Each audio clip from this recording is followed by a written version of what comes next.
Boa noite a todos. Para iniciarmos nossa apresentação, é importante lembrarmos que a ideia de separação dos poderes tem origem do século XVIII, com o pensador francês Montesquieu, em sua obra O Espírito das Leis.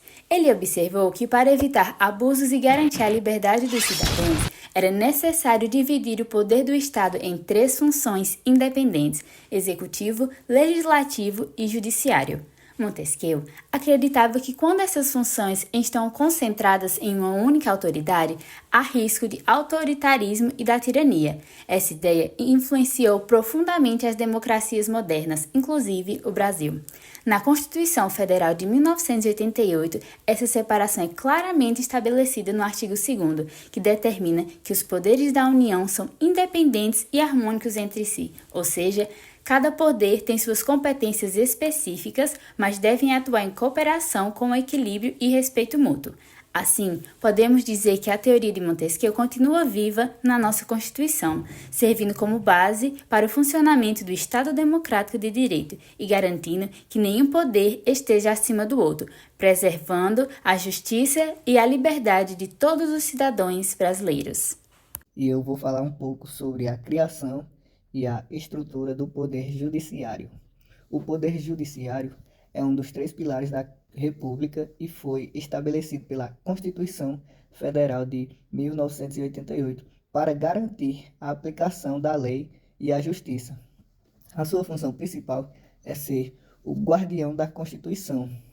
Na aplicação da lei, o Poder Judiciário interpreta as leis e as aplica em processos judiciais para resolver conflitos entre cidadãos e o Estado. Para a garantia de direitos, o Judiciário atua para assegurar os direitos individuais, coletivos e sociais da população. Estrutura e organização. O Poder Judiciário goza de autonomia administrativa e financeira garantidas pela Constituição, que assegura sua independência e imparcialidade. A sua estrutura se divide em justiça comum, estadual e federal, e a justiça especializada, justiça do trabalho, eleitoral e militar, todos com seus respectivos graus de jurisdição, autonomia e independência, elementos essenciais para um sistema de justiça justo e democrático.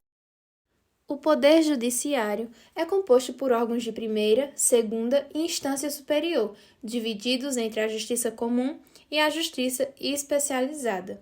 Os principais órgãos incluem o Supremo Tribunal Federal, STF, o Superior Tribunal de Justiça, STJ, e o Conselho Nacional de Justiça, CNJ, além de juízes, tribunais regionais e tribunais superiores de cada ramo especializado. O Supremo Tribunal Federal, STF, é o órgão da cúpula do Poder Judiciário, a qual compete a guarda da Constituição. É a última instância da justiça brasileira. O Conselho Nacional de Justiça, CNJ, é a instituição pública que visa aperfeiçoar o trabalho do sistema judiciário brasileiro, principalmente no que diz respeito ao controle e à transparência administrativa e processual. O Superior Tribunal de Justiça, STJ, é a corte responsável por uniformizar a interpretação da lei federal em todo o Brasil e da sua competência a solução definitiva dos casos cíveis e criminais, que não envolvam matéria constitucional nem a justiça especializada. Na prática, o Poder Judiciário funciona como um árbitro das leis. Quando há um conflito entre cidadãos, empresas ou até entre o Estado e o indivíduo, o Judiciário é chamado a decidir com base nas leis. Assim, ele aplica a norma jurídica a cada caso concreto. Assim, para a aplicação das leis em cada caso concreto, nós temos a divisão entre juízes e tribunais. Juízes ou magistrados de primeira instância julgam as causas em primeiro grau, ou seja, recebem os processos inicialmente. São responsáveis por analisar provas, ouvir testemunhas e proferir sentenças, e atuam em varas, como por exemplo a vara civil, criminal ou do trabalho, que podem ser encontradas no fórum da sua cidade. Um bom exemplo disso é um juiz que decide se uma pessoa é culpada ou inocente no crime comum, como o roubo de uma moto, calúnia ou agressão. Enquanto os tribunais de segunda instância são formados por vários juízes juntos, denominados de desembargadores, que revisam as decisões dos juízes de primeira instância quando há recursos, ou seja, quando uma das partes não concorda com a sentença que foi dada. Eles também podem julgar questões constitucionais, políticas ou administrativas. Um bom exemplo disso é quando o Tribunal de Justiça de um Estado julga recursos contra decisões dos juízes estaduais. E, por último, o Supremo Tribunal Federal, ou STF. Ele não reanalisa o crime, ou seja, ele não coloca o indivíduo como culpado ou inocente. Sua função é julgar se o processo respeitou a Constituição, ou seja, se nenhum direito constitucional foi violado durante a tramitação do processo. Eu vou falar um pouco sobre a importância do poder judiciário. O poder judiciário é essencial para o Estado democrático de direito, pois tem a função de garantir a justiça e o cumprimento das leis. Ele assegura que ninguém está acima da lei, nem os cidadãos, nem os governantes, e atua para proteger os direitos fundamentais previstos no artigo 5º da Constituição, como o direito à vida, à liberdade e à igualdade. Além disso, o judiciário é responsável por solucionar conflitos de forma pacífica, evitando que as pessoas façam justiça com as próprias mãos. Também fiscaliza os outros poderes, garantindo o equilíbrio entre eles e impedindo abusos de autoridade.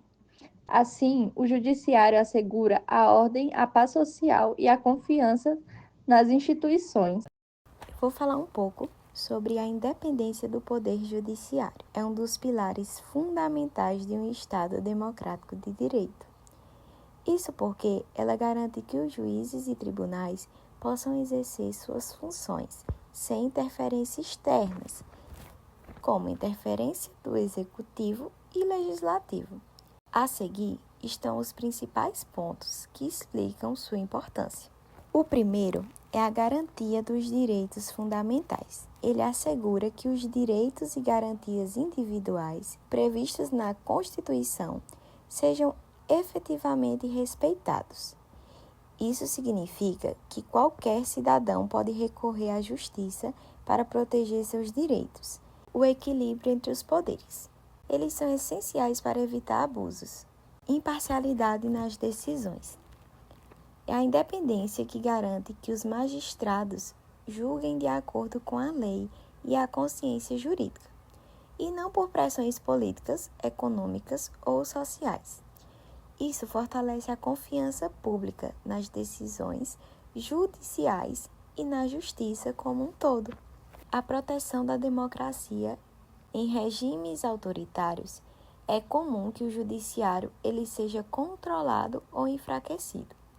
A autonomia judicial é, portanto, uma barreira contra o autoritarismo, assegurando que a Constituição e as leis sejam cumpridas por todos.